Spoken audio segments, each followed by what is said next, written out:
오늘은 마태복음 강의 82번째 시간입니다. 오늘은 금을 깁는 것이라고 하는 제목으로 하나님 말씀을 증거하겠습니다. 우리는 지난 시간에 예수님께서 제자들을 부르시는 장면, 그 중에서도 첫 번째 제자들인 베드로와 안드레 형제를 부르시고 또 다른 두 형제를 부르시는 장면 봤죠. 바로 야고보와 요한이었습니다. 세베대의 아들이라고 기록되어 있는 야고보와 요한, 그 중에서 지난주는 특별히 요한에 대해서 배웠는데, 요한이란 이름은 여호하난이란 이름에서 나왔다. 여호하난이 요하난이 되고 그 요하난이 다시 축약돼서 요한이 됐어요. 요한이란 이름 뜻은 여호와는 자비로우시다, 여호와께 자비를 받는 자, 즉 그러니까 여호와께 사랑받는 자라는 이름이었어요. 그래서 요한이란 이름이 워낙 좋아서 서양 세계에는 요한, 주안, 조안나, 조반니라는 이름들이 많다라고 했어요. 그리고 보니까 예수님의 가장 최측근인 시몬, 그리고 야고보, 요한, 어디나 가면 따라가는 세 명의 제자들의 이름의 특징이 있다고 그랬죠. 굉장히 흔한 이름이다라고 했어요. 시몬이라는 이름도 여러 명이 있고요, 야고보도 여러 명이 있고 요한도 여러 명이 있어요. 왜 그렇게 예수님은 흔한 이름의 사람들을 데리고 다녔을까? 이왕이면 좀 까다로운 이름, 어려운 이름도 많은데 말이죠. 그것을 통해서 우리는 예수님께서 가장 보편적인 사람들, 가장 아무렇지 않은 사람들을 옆에 데리고 다녔다는 것을 알 수 있죠. 직업도 다 어부 아닙니까? 갈릴리에서는 가장 흔한 사람들, 가장 내 옆집 아저씨 같은 사람, 어부 시몬, 어부 야고보, 어부 요한, 그냥 어디 가나 볼 수 있는 사람들이에요. 마치 우리나라의 농부 김철수 씨, 요즘으로 말하면 82년생 김지영, 이런 식으로 가장 흔한 사람들의 대표격인 시몬과 야고보, 요한을 데리고 다녔다라고 하는 것이죠.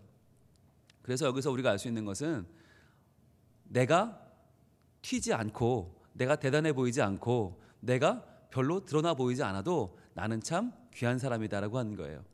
오늘 예수님께서 이거 부산에 오신다면 누구를 데리고 다니시겠습니까?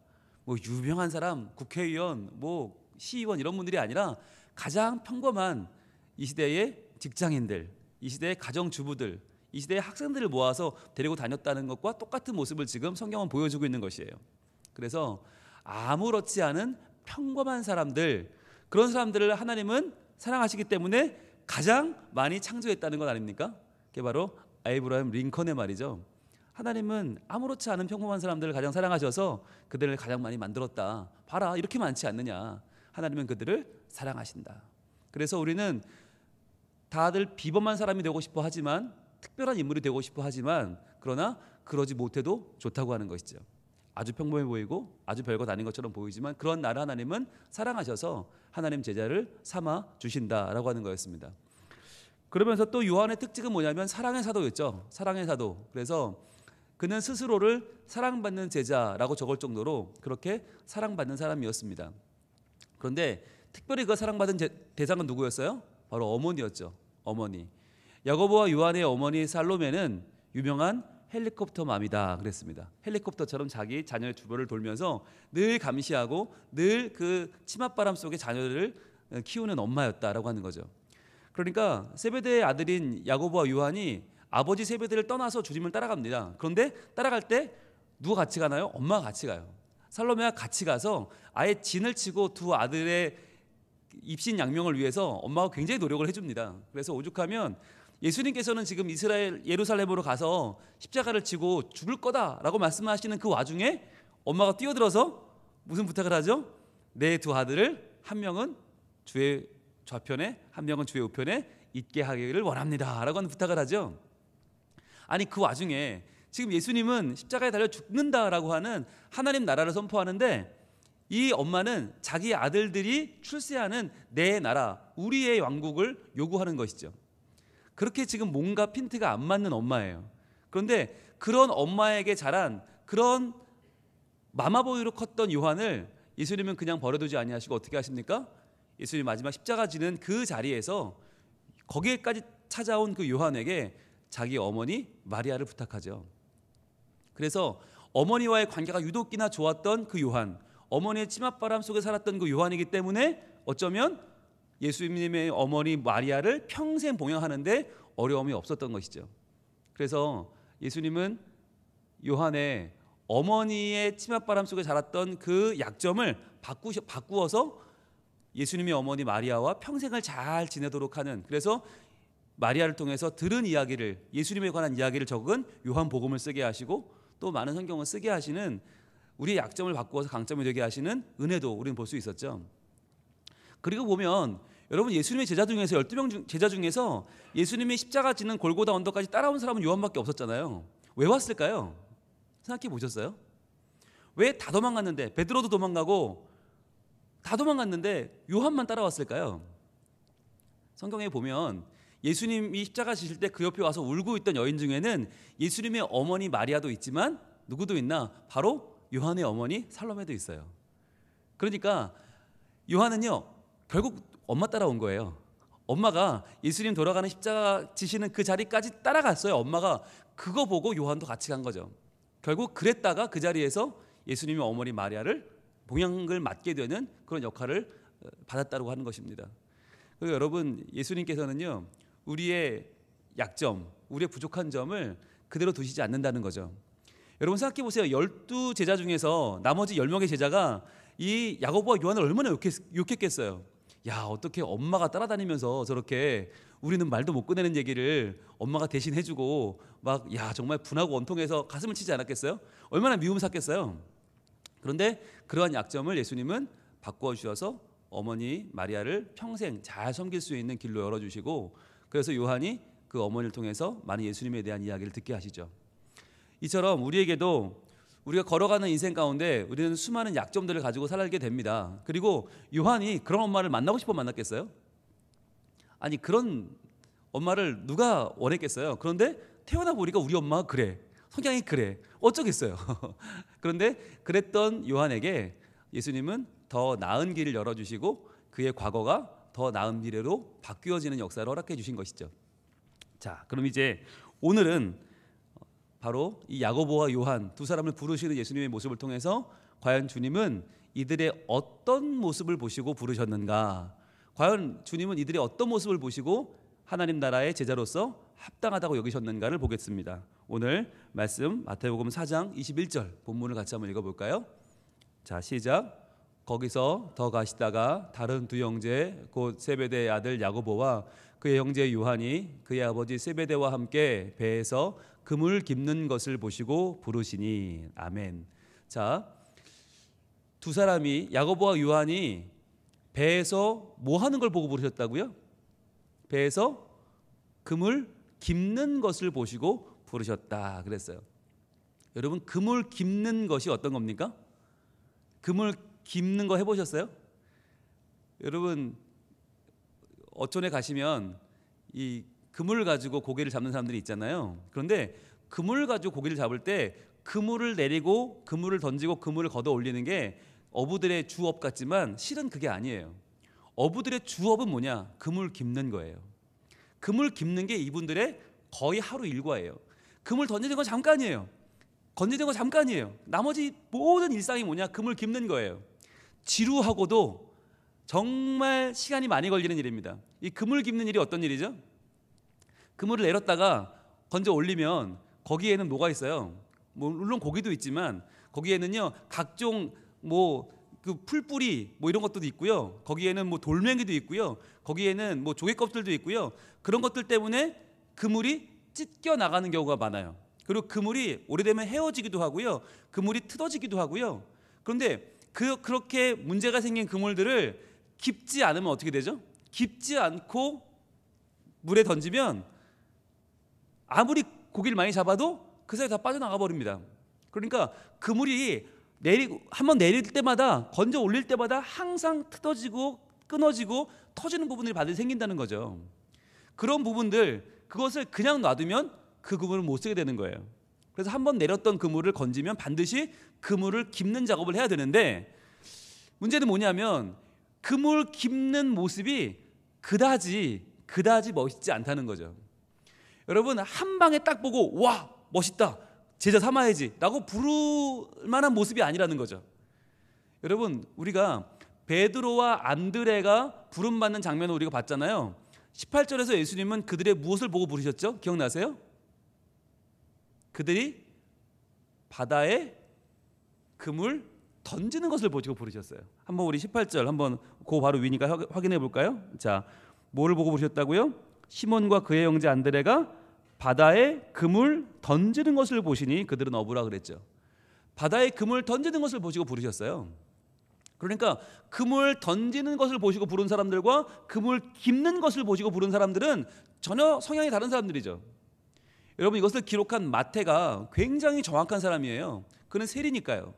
돈 한 푼까지 다 계산해서 받아낼 정도, 그 한 푼의 이자가 얼마 되는지를 다 알아내는 사람이 마태니까 얼마나 정확하게 기록했겠습니까? 그러니까 어부들은 금을 던지든지 금을 깁는 게 일이지만 그 중에서도 특별히 베드로와 안드레, 베드로를 부를 때에는 금을 던지는 상황을 보고, 아, 베드로, 저 사람 예수님의 더 없는 제자가 되리라 믿고 주님이 그를 부르셨죠. 자, 또한 요한을 부를 때에는 금을 깁는 모습 보시고 부르셨다는 거예요. 그러니까 여러분, 우리의 인생 가운데도 우리의 인생을 대표할 만한 장면이 있지 않습니까? 바로 그 장면을 보시고 주님 부르셨는데, 누군가는 금을 던지는 자로 부르시고 누군가는 금을 깁는 자로 부르셨단 말이에요. 이게 다르단 말이에요. 전혀 달라요. 여러분, 금을 던지는 자가 훨씬 멋있어 보이죠? 생각해 보세요. 이 근육이 막 불끈불끈 솟아오르고, 이 힘줄이 투둑투둑 막 터지고 은빛 그물을 쫙 펼쳐지면 이게 바다바다바다바다 하면서 떨어지는 모습이 얼마나 멋있겠어요. 그걸 보면 정말 와, 멋있다. 야, 금을 던지는 건 네가 최고구나. 너 그래, 금을 던지는 사람 하자. 얼마나 멋있어요. 그런데 반면에 금을 깁는 모습은 그게 뭐가 멋있냐고요. 아무것도 아니지. 그냥 쭈그리고 앉아가지고 하루 종일 그냥 그 땡볕에 앉아서 그게 뭐 멋있어 보이겠어요? 아무것도 아니죠. 굉장히 정적이고 오히려 너무너무 좀 일면 추레해 보이는 모습 아니겠어요? 그런데 주님은 그런 모습을 보시고 누군가는 금을 던지는 그 모습에 반해서 부르시고 누군가는 금을 깁는 모습 반해서 부르셨다는 거예요. 여러분, 금을 던지는 자는 오늘날로 말하면 어떤 사람이죠? 앞에 나서길 좋아하는 사람이죠. 소위 리더십 있는 사람들, 마이크 잡기 좋아하는 사람들이죠. 그리고 앞에서 뭔가를 끌어가기 좋아하는 사람들, 그리고 말 한마디로 천냥빚을 갚는 사람들이에요. 그러니까 말을 잘하죠. 그리고 외모에 되게 신경 많이 쓰는 사람들, 그리고 뭔가 앞에서 사람들을 잘 이렇게 소위 이끌어가는 사람들, 사람의 마음을 잘 헤아리는 사람이죠. 그렇게 해서 사람들을 현혹시키는 사람들이에요. 여러분, 베드로가 한 번 설교하면 몇 명씩 회개했는지 아시잖아요. 3,000명씩 회개합니다. 어마어마한 사람이에요. 정말 금을 던지는 자 맞아요. 베드로는 늘 앞장서는 리더였어요. 자, 그런데 그렇게 그물을 던져야 되는데 만약 그 그물이 구멍난 그물이었다면 어떻게 됐을까요? 만약 그 그물이 누군가 깊지 않은 그물이었다면 백날 던지기는 열심히 던지는데 깊지 않아서 다 뜯어지고 다 끊어지고 다 헤어진 그물이었다면 어떻게 됐을까요? 아무 소용없는 거죠. 아무리 열심히 던져도 힘만 뺄 뿐이지 정작 소득은 없는 거예요. 그래서 주님은 금을 던지는 자도 부르시지만 똑같이 금을 깁는 자도 부르신다고 하는 거죠. 그렇게 해서 하나님은 금을 던지는 사람의 그 열심이 헛되지 아니하도록 그물을 잘 깁는 우리의 역할을 원하고 계신다는 말입니다. 여러분, 교회 안에서 그러면 금을 던지는 사람은 앞에 나서서 마이크 잡고 사람들을 이끌어가는 리더라고 한다면, 그럼 금을 깁는 자는 누구일까요? 금을 깁는 자는 뒷문을 막아주는 사람이에요. 그러니까 사람들이 우리 교회에 실망해서 떠나지 않도록 지켜주는 사람들, 사람의 마음을 헤아려주고 사람들에게 사랑의 말을 해주고 권면의 말을 해주고 사람들이 실망하지 않도록, 낙담하지 않도록 붙잡아주는 사람들, 상담해주는 사람들, 이야기 나눠주는 사람들, 밥 먹고 가라고 부추겨주는 사람들, 우리 같이 해보자고, 우리 이번에 이런 게 있는데 이거 참 좋은 거니까 같이 한번 해보지 않겠냐고 한마디 해주는 사람들이에요. 제가 여러 번 말씀을 드리지만 여러분, 우리 교회에 등록하는 분들이 많이 계시잖아요. 그런데 그분들이 절대로 설교 듣고 등록하는 게 아니더라니까요. 저도 깜짝 놀랐어요. 오시는 분들마다 이야기를 나눠보면 우리 교회에 오시게 된 계기는 설교 때문이 맞아요. 네, 오시게 된 계기는 뭐 라디오를 들었다든지 뭐 생명의 말씀을 봤다든지 뭐 누가 얘기를 했다든지 뭐 인터넷으로 들었다든지 설교를 많이 듣고 오시는 게 맞는데, 문제는 이분들이 등록을 안 하네요. 몇 주간을 나오고 몇 달을 나와도 등록을 안 해요. 그러다 등록을 하는 포인트는 언제예요? 누군가가 붙잡아 줬을 때예요. 누군가가 식사하고 가시죠? 우리 교회 처음 나오셨죠? 참 인상 좋으시네요. 우리 교회 좋은 교회입니다. 잘 오셨어요. 식사하러 가시죠. 제가 안내해 드릴게요. 이 한마디에 마음이 열려 등록을 하시더라고요. 그러니까 여러분, 금을 던지는 자들이 교회 안에 있잖아요. 왜 그 사람들 눈에 잘 띄어요. 그런데 그분들 때문에 사람들이 늘어나는 게 아니더라는 거죠. 그분들은 그분들의 역할이 있고, 더 중요한 역할이 뭐냐? 그 그물을 깁는 사람들이 중요하다는 거예요. 빠져나가지 않도록 잘 막아주는 사람들. 여러분, 교회가 요즘 얼마나 전도를 많이 합니까? 그런데요, 죄송합니다, 이렇게 말하면 너무 심한 말이 될까요? 구멍난 그물이 너무 많아요. 구멍난 그물. 세상 말로 앞으로 벌고 뒤로 빗져요. 앞에서 얼마나 열심히 전도 행사를 합니까? 총동원 추석 주일 한번 하면 정말 상품을 거대하게 막 겁니다. 몇 명 이상 데려오면 김치 냉장고 주고요. 몇 명 이상 데려오면 50인치 뭐 칼라 TV 주고요. 몇 명 이상 데려오면 뭐 자전거 주고요. 쌀 한 가마니 주고요. 요즘은 정말 큰 교회는 총동원 전도주의 1등 하면 하와이 보내줍니다. 4박 5일로 보내줍니다. 괜찮죠? 그런데 여러분, 이렇게 데려오면 뭐 하냐고요? 그날은 막 몇 터져요. 그날은 뭐 밥도 못 먹어요. 사람들 뛰어다니느라 바빠서 막 수천 명씩 막 와요. 당연하죠. 상품이 그렇게 걸려 있는데. 근데 문제는 뭡니까? 그 다음 주가 되면 썰렁해지는 거예요, 교회가. 그 수천 명씩 와서 북적북적 됐던 교회가 그 다음 날 되면 아무도 안 와요. 한 명도 없어요. 왜 그렇게 되는 걸까요? 그물을 열심히 던지기는 하는데, 열심히 멋있게 던지는데, 그 사람들이 우리의 품에 안긴 게 아니에요. 그냥 한 번 와준 거예요. 그냥 그날 한번 오라니까, 한번 얼굴 좀 비춰달라니까 겨우겨우 비춰주고는 물살처럼 빠져나갑니다. 그래서 그 다음날 되면 아무도 없죠. 그래서 그런 행사를 할 때마다 항상 나오는 얘기가 뭐예요? 이런 행사를 왜 하는지 모르겠다. 괜히 하루 정신만 없다. 이거 나가는 돈 이렇게 많은데 남는 사람은 하나도 없다. 왜 하느냐라는 얘기가 나오죠. 왜 이런 일이 벌어지죠? 바로 금을 깁는 자들이 없기 때문이에요. 금을 던지는 자들은 시상도 해주고 막 앞에서 띄워주고 1등 했다고 그러고 막 요란하게 해주니까 금을 던지는 자들이 신나서 해요. 그런데 던지면 뭐예요? 몇 명씩, 몇 명씩, 수십 명씩 데리고 오면 뭐예요? 금을 깁지를 못하는데, 그 그물은 구멍난 그물인데, 그러니까 그렇게 찾아온 사람들에게 뭘 해줘야 될까요? 물론 사랑의 관심도 필요하겠죠. 그들한테 마음을 열어주고 다가가서 잘 오셨다고 하는 것도 필요하겠죠. 인간적인 감화도 필요하지만 더 중요한 게 뭡니까? 그분들에게 복음을 전해주는 거예요.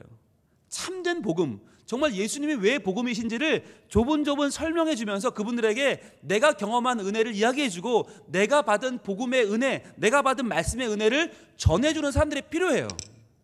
그런데 대개 보면 수십 명씩 데려오는 사람들은 그걸 못해요. 왜? 그분의 은사는 금을 던지는 게 은사니까. 금을 던지는 은사가 있는 분들은 깁는 쪽이 약할 수밖에 없어요. 그럼 어떻게 됩니까? 금을 깁는 은사인 분들이 그분을 맡아서 케어를 해줘야 되는 거예요. 1대1로 맡든지 1대4로 맡든지 맡아서 그분들을, 정말 교회에 한 번 나오기가 얼마나 어려워요. 오신 그분들을 앞으로 계속 오실 수 있도록 복음으로 잘 양육하는 일들이 필요한 거죠. 그걸 해줘야 되는 일이 뭐냐? 바로 금을 깁는 일이에요. 우리는 그런 사람들을 흔히 봅니다. 저는 전도의 은사가 없어요. 맞는 말이에요? 틀린 말이에요? 맞는 말이에요. 그 말은 정확히 말하면 저는 금을 던지는 은사가 없어요란 말이에요. 맞는 말이에요. 그런데 금을 던지는 은사는 없지만 대신에 뭐가 있어요? 금을 깁는 은사는 있단 말이죠. 그러니까 내가 데려올 수 있는 능력은 없다. 만약에 3명을 써내라고 지난주에 우리 카드를 받았는데 이번 한 주 동안 아무리 고민해도 3명이 떨어지지 않는다. 그럴 수 있어요. 그게 죄는 아니에요. 금을 던지는 은사가 없을 수 있으니까. 그렇지만 대신에 나는 3명을 못 데려와도 우리 교회에 찾아온 그 사람들을 내가 1대1로 맡아서 예수님이 얼마나 좋은 분인지 알려줄 수 있잖아요. 내가 믿는 주님이 얼마나 좋은 분인지, 천국이 얼마나 좋은 곳인지, 하나님 나라가 얼마나 내게 가슴 벅찬 곳인지를 말해줄 수 있잖아요. 그 역할을 해주는 것이 바로 금을 깁는 역할이에요. 그래서 여러분, 이제 한국교회는 저는 전도법이 바뀌어야 될 것 같아요. 무조건 데려와라. 무조건 데리고 오면 뭐 어떻게든 목사님한테 떠맡기면 목사님이 알아서 해준다. 어떻게 알아서 합니까, 제가? 그게 안 돼요. 그게 아니라 이제는 전도법이 교회로 데리고 오면 그 사람들을 맡아서 1대1로 만나서 복음을 이야기하고 복음을 전해주고 하나님의 말씀을 깨닫게 하고 기도할 수 있게 해주고 그분들을 교회로 정착하게 해주는 분들이 필요해요. 그래서 뭘 하는가? 하사품을 하는 거고요.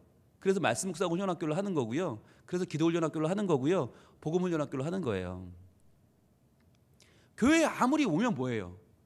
좋다 그래가지고 자랑하고 밥 먹이고 차사 먹이고 차로 태워다가 교회로 데리고 오면 뭐예요? 한 주 그날 반짝하고 끝인데 교회가 왜 좋은지 모르는데 교회 왜 와야 되는지 책임감도 모르고 부담감도 모르고 와야 되는 뜻을 아무것도 모르는데 누가 오겠냐고요.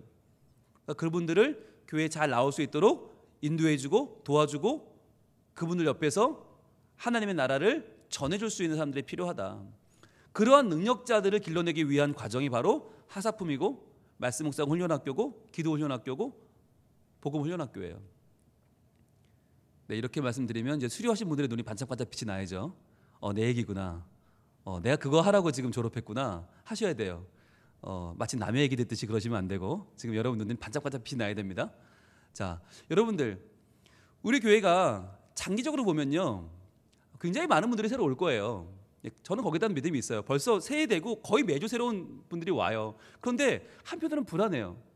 이분들이 다 자리할 수 있을까?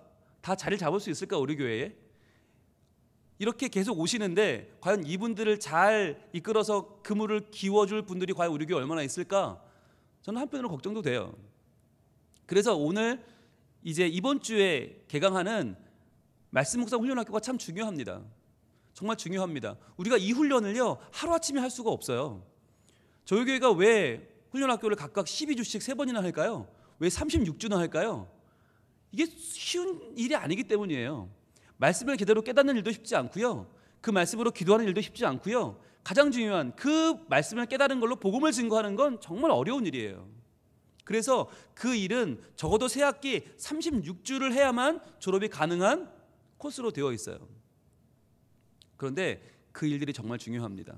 그래서 내가 데려오지 못하면 온 사람들을 바르게 자리 잡는 것이라도 도와줄 수 있어야 한다.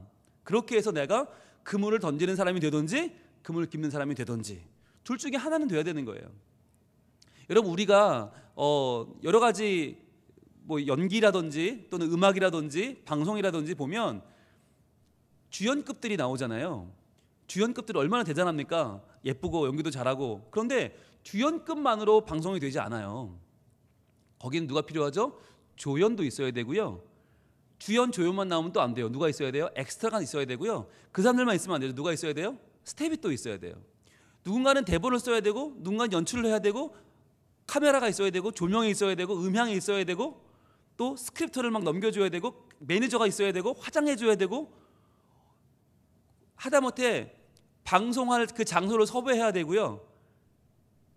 오는 사람들 수고비 계산해서 주는 사람도 있어야 되고요. 누군가는 물 챙겨야 되고 음식 챙겨야 되고 누구는 길을 막아야 되고요. 어마어마한 스텝이 들어가요. 그런데 우리는 방송을 딱 보면 그런 사람들 하나도 안 보이니까 주연 배우, 조연 배우만 보이니까 그 사람들이 방송을 다 하는 줄 알아요. 그렇지 않다고 하는 것이죠. 수많은 사람들이 보이지 않는 어마어마하게 많은 사람들이 함께 그 방송을 만들어 나가는 거죠. 하나님 나라도 마찬가지입니다. 성민교회는 누구누구의 교회가 아니에요. 그러니까 성민교회는 누구 없으면 안 돼라고 하는 말은 틀린 말이에요.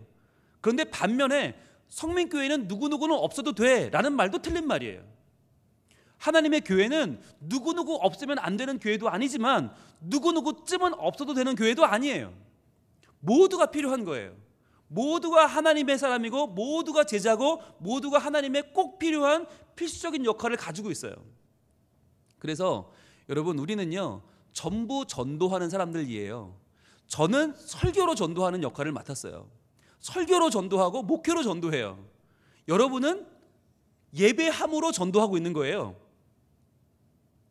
이해가 되십니까? 예배함으로 전도한다? 저는 지금 전도하고 있지 않은 것 같은데요? 그러세요? 아니에요. 여러분은 예배함으로 전도하고 있어요. 무슨 말이냐면 저희 교회 찾아오는 분들 중에는 우리 교회 교인이 아닌 분들도 있어요. 고민하는 와중에 있는 분들이 있어요. 이 교회 나와야 되나 말아야 되나, 다른 교회 갈까 막 고민하는 분들이 계세요. 그런 분들이 왔는데 설교를 듣는 또는 예배에 참여하는 여러분들의 모습을 볼 거 아닙니까? 보면서 뭘 느낄까요? 와, 이 교회는 정말 예배를 잘 드리는구나. 와, 이 교회는 정말 하나님 앞에 전심으로 예배하는구나. 대단한 교회다. 나도 이런 교회 다니고 싶다. 이런 마음을 가질 수 있다니까요. 아, 이 교회는 찬양을 부르는데 정말 기쁜 마음으로 전심을 다해 찬양을 부르는구나. 아, 이 교회는 기도를 드리는데 정말 마음을 다해서 진심으로 기도하는구나. 아, 이 교회는 말씀을 들을 때 정말 그 말씀에 내 모든 중심을 다 걸고 그 말씀을 듣는구나. 그러면 여러분 그 마음이 어떻겠어요? 아, 그 마음이 정해지지 않겠어요? 이 교회 다녀야겠다. 여러분 그게 전도라니까요.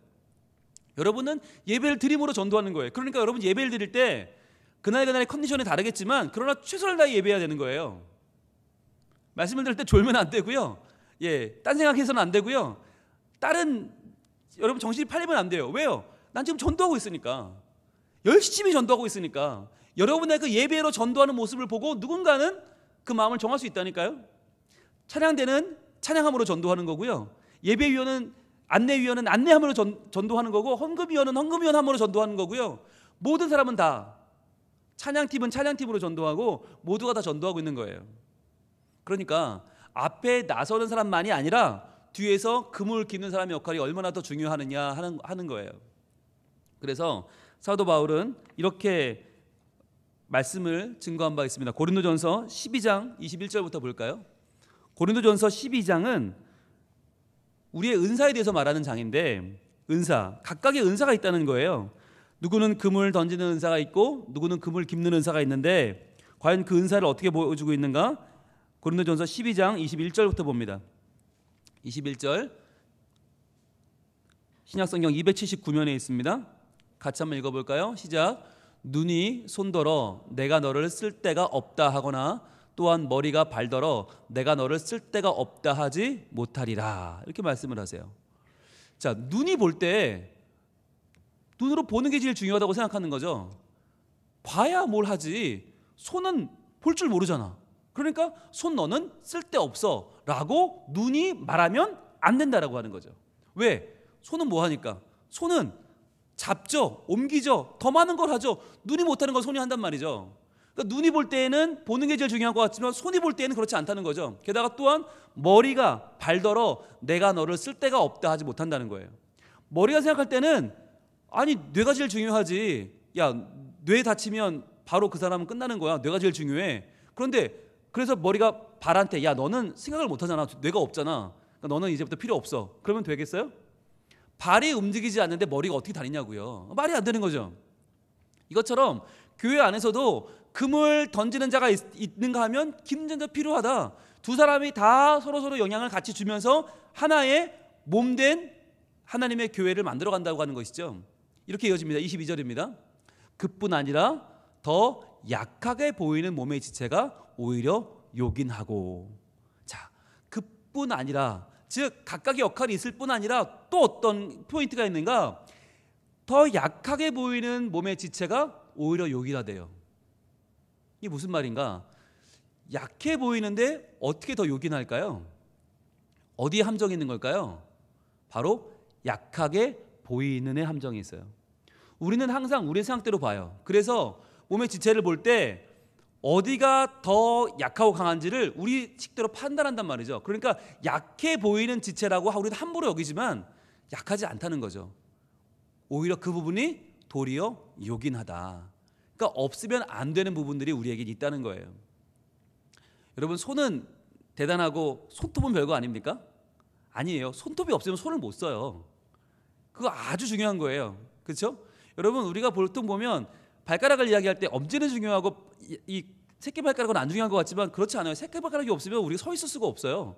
앞으로 걸어갈 수가 없어요. 너무나 많은 일을 못해요. 결국은 별거 아닌 것처럼 보이는 게 굉장히 중요하죠. 여러분, 우리 평소에 우리 맹장에 대해서 신경을 쓰나요? 여러분, 오늘 하루 맹장 때문에 기도하신 분 계세요? 맹장을 위해 중보기도 하면서 주님 내 맹장을 지켜주셨어. 아무도 없죠? 저도 지금까지 40년 넘게 살면서 한 번도 맹장 위에 기도한 적이 없어요. 그러나 오늘 맹장이 뻥 터지면 병원 가야 됩니다. 늦으면 죽습니다. 굉장히 요긴하죠.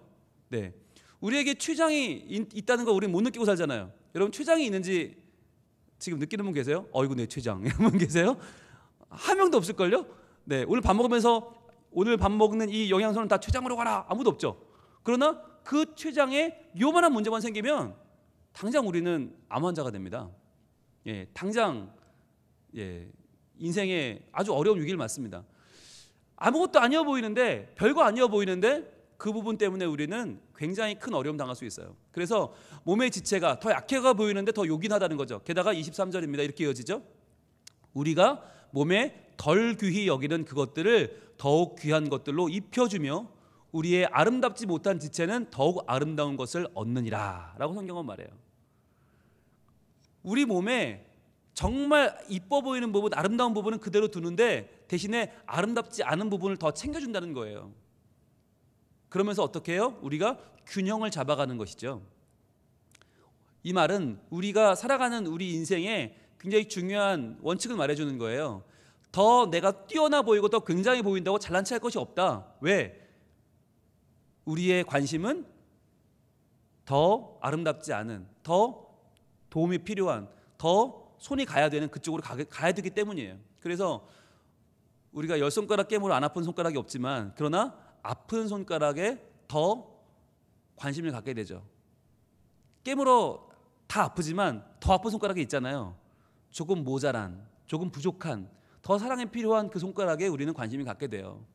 그러니까 항상 우리의 사랑의 총량은 같은 것 같아요. 어떤 사람은 더 사랑을 많이 받는 것처럼 보이지만 그러나 알고 보면 외로운 분들이 많이 있고요. 어떤 사람들은 사랑을 받을 만한 요소가 별로 없는데 그럼에도 더 많은 사람들을 챙겨주고 도와주고 더 감싸주는 분들이 있어요. 그처럼 우리가 겉으로 볼 때는 다른 은사를 가지고 있는 것 같고 다른 모습인 것 같고 다른 평가의 기준을 가지고 있는 것 같지만 그렇지 않다고 하는 것이죠. 결국은 다 같다라고 하는 것을 지금 성경은 말씀하고 있는 것입니다. 여러분 다음 절로 가볼까요? 24절입니다. 이렇게 이어집니다. 우리의 아름다운 지체는 그럴 필요가 없느니라. 오직 하나님이 몸을 고르게 하여 부족한 지체에게 귀중함을 더하사라고 말해요.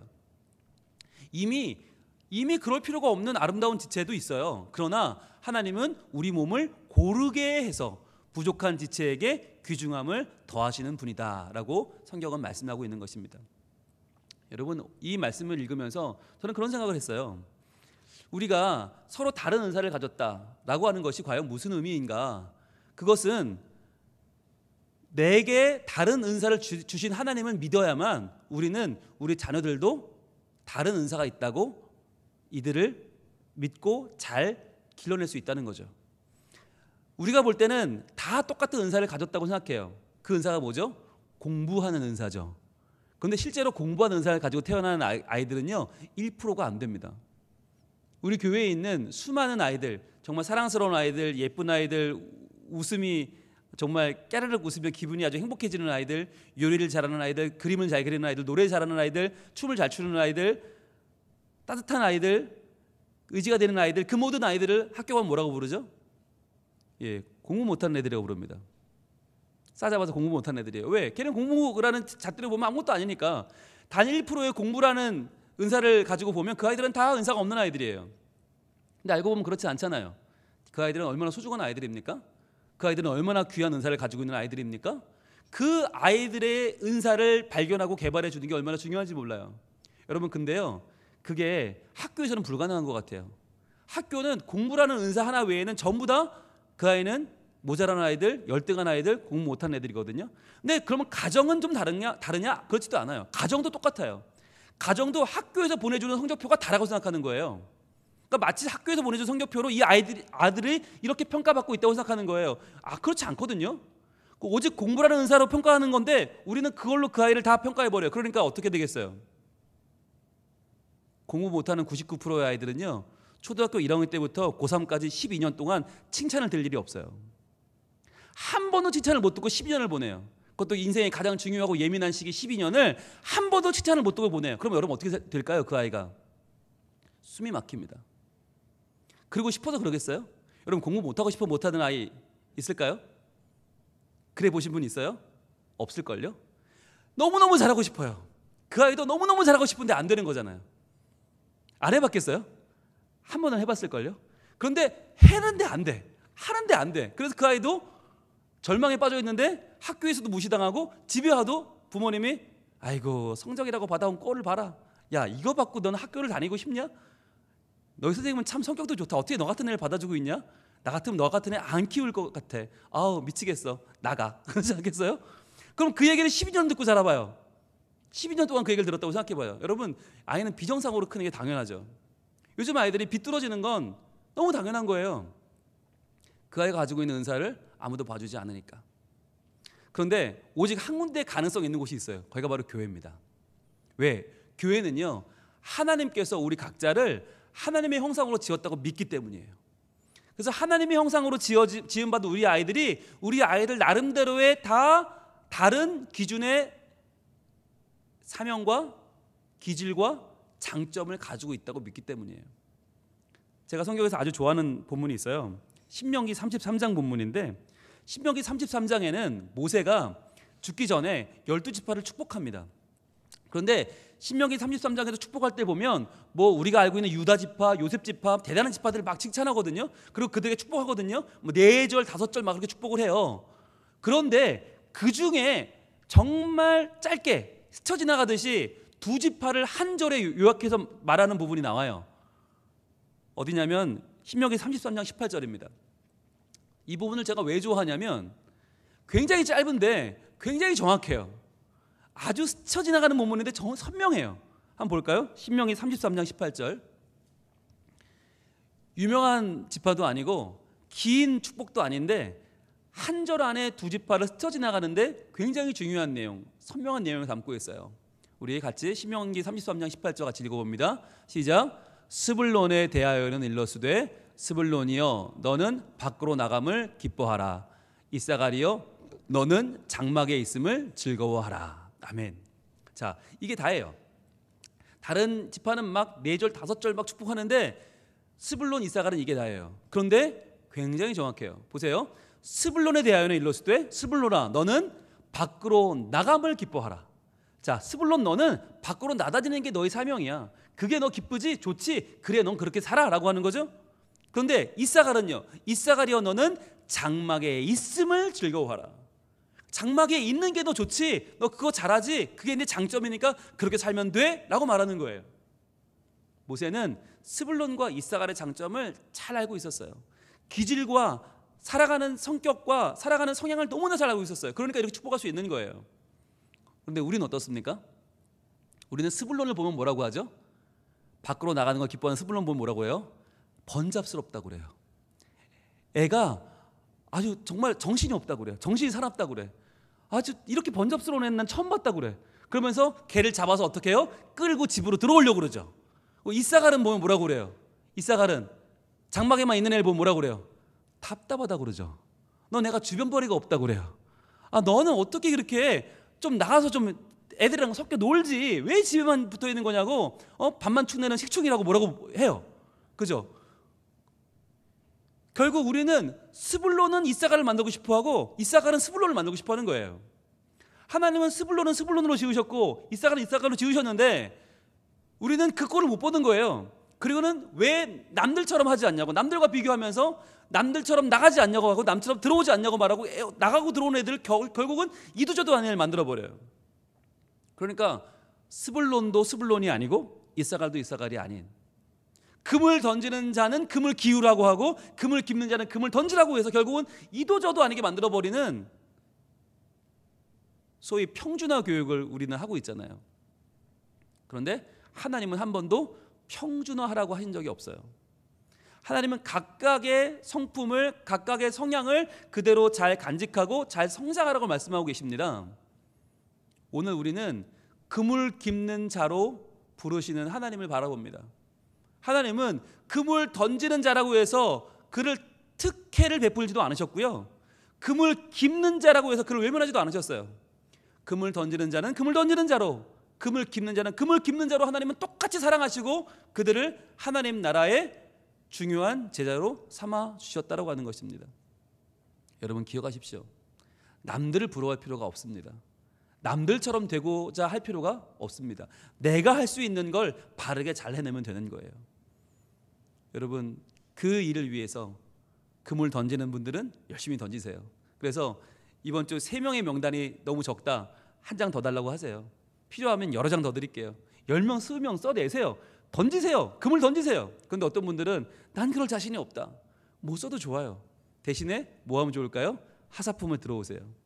말씀 묵상 훈련학교를 들어오세요. 들어오셔서 훈련 받고 내가 금을 깁는 사람이 되는 거예요.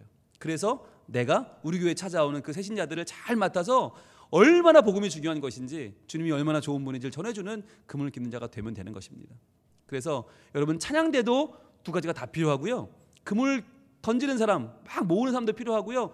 금을 깁는 사람, 빠져나가지 못하게 막는 사람도 필요하고, 교사도 마찬가지고요. 선교회도 마찬가지고, 모든 모임이 마찬가지예요.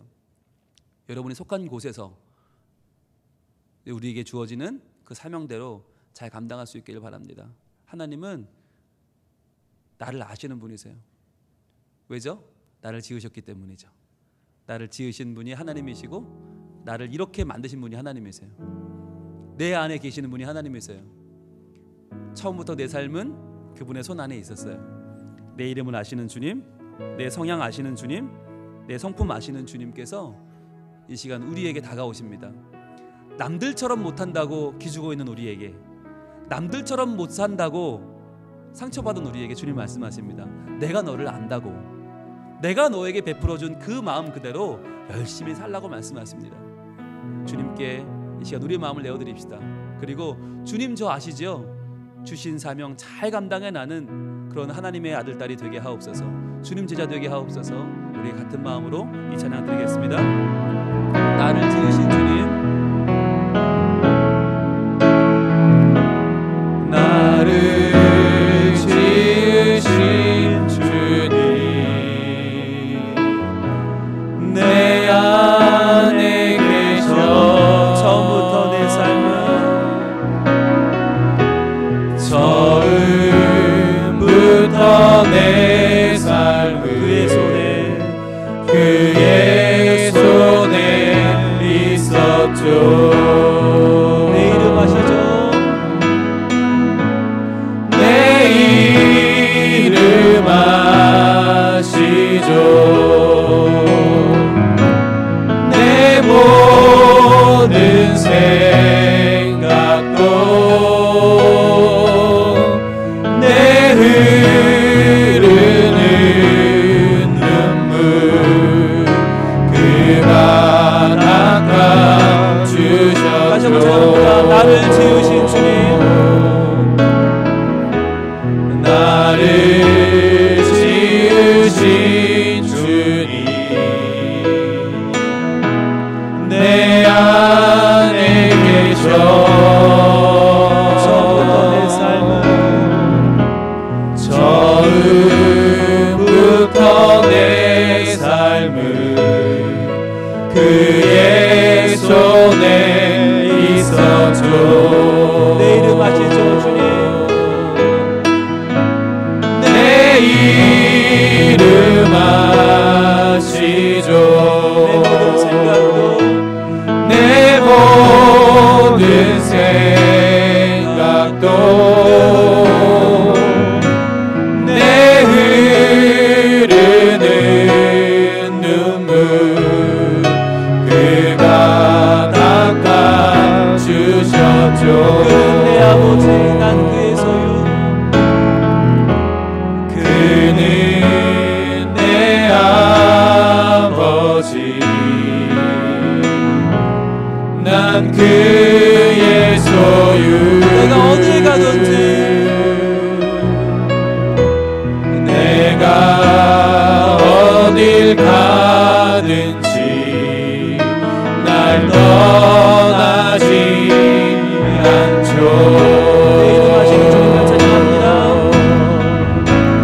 내 이름 아시죠. 내 모든 생각도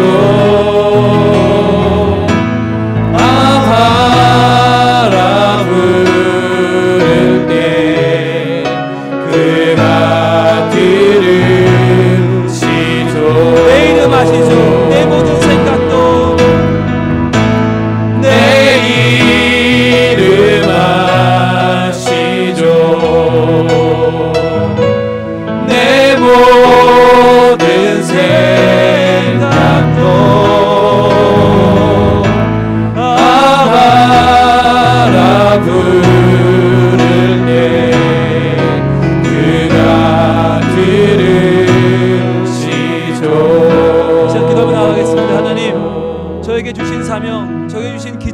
성향대로 쓰임받기를 원합니다.